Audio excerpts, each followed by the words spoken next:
पूरे देश के लिए बहुत बड़ी उपलब्धि है, खासतौर से नौजवानों के लिए। माननीय वित्त मंत्री ने बजट के भाषण में जिस बात पे बल दिया और जिस योजना की का उन्होंने जिक्र किया, आज उसी योजना से जुड़ी जो हमारी स्कीम है उसको अपनाने में लीजिए। स्किल लोन पहले सिर्फ 1.5 लाख रुपए तक की सीमा थी, उसे 7.5 लाख रुपए तक कर दिया गया है। पहले सिर्फ कुछ ही सीमित बैंक की भागीदारी इसमें थी। आज जो आरआरबीज हैं, शेड्यूल बैंक्स हैं, जो ग्रामीण देहात के क्षेत्रों में भी बैंक शाखाएँ हैं, जो एनबीएफसीज हैं जिनका बहुत बड़ा दायरा, बहुत बड़ी पहुंच है, उनको भी इस योजना से जोड़ा गया है। पहले सिर्फ एनएसक्यूएफ अलाइंड कोर्सेज जो थे, जो ग्रुप कोर्सेज थे, उन्हीं को रखा जाता था। अब हमने कहा है कि जो प्राइवेट पार्टनर्स हैं, जो एमएनसीज हैं, जो बड़े ट्रेनिंग और शिक्षण संस्थानें हैं, जो वो ट्रेनिंग कर रहे हैं उसको सिद्ध पर डाला जाए, और अगर कोई लाभार्थी आना चाहता है उसको 7.5 लाख रुपये तक का लोन। सर एक और ये भी हमें समझना होगा कि लागत बढ़ती जाए।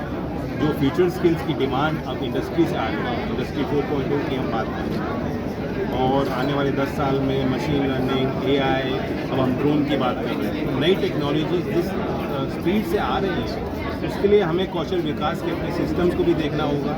और नौजवानों की डिमांड बढ़ चढ़ कर आ रही है इन फील्ड्स में। आज सरकारी स्कूलों में भी, केंद्रीय विद्यालयों में और नवोदय विद्यालयों में भी एआई की ट्रेनिंग का, कौशल विकास का काम चल रहा है। लेकिन इन सब के जो स्कीम्स के जो कोर्सेज होते हैं वो महंगे होते हैं। आप प्राइवेट इंस्टीट्यूशन में अगर आप जाएंगे, प्राइवेट स्किल यूनिवर्सिटीज़ भी देश में चल रही हैं, वहाँ आप पता करेंगे वो बहुत महंगा है।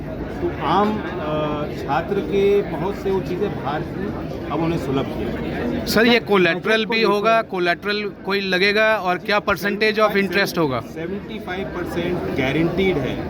तो एक तरह से जो रिस्क होता है बैंक का, फाइनेंशियल इंस्टीट्यूशन का, उसको हमने कम किया गया है, उसका ख्याल किया है। और जब रिस्क कम होगा तो बैंक जो है अच्छे रेट ऑफ इंटरेस्ट पे, तो हमने उसको भी हमने कैप किया है कि कोई ज़्यादा रेट ऑफ इंटरेस्ट ना लिया जाए, market aligned rate of interest पे छात्र इसकी सुविधा ले सकते हैं। सर बजट को लेकर आज बजट पेश हुआ है, उसको लेकर लगातार कहीं ना कहीं गतिरोध दिख रहा है, क्या कहेंगे इस बारे में? तो पता ही, ये तो लोकतंत्र की प्रक्रिया है। कभी कभी लोग बजट जैसा भी हो, कैसा भी हो, एक रटा भाषण दे देते हैं कि मिडिल क्लास नाराज़ है और गरीब खफा है और किसान के लिए कुछ नहीं है। मैं सबसे अपील करूंगा कि बजट के सिर्फ स्पीच पे ना जाएं। स्पीच को तो देखें, बेहतरीन स्पीच थी, लेकिन बजट के जो दस्तावेज हैं वो सब खासतौर से एमपीज़ को पढ़ना चाहिए।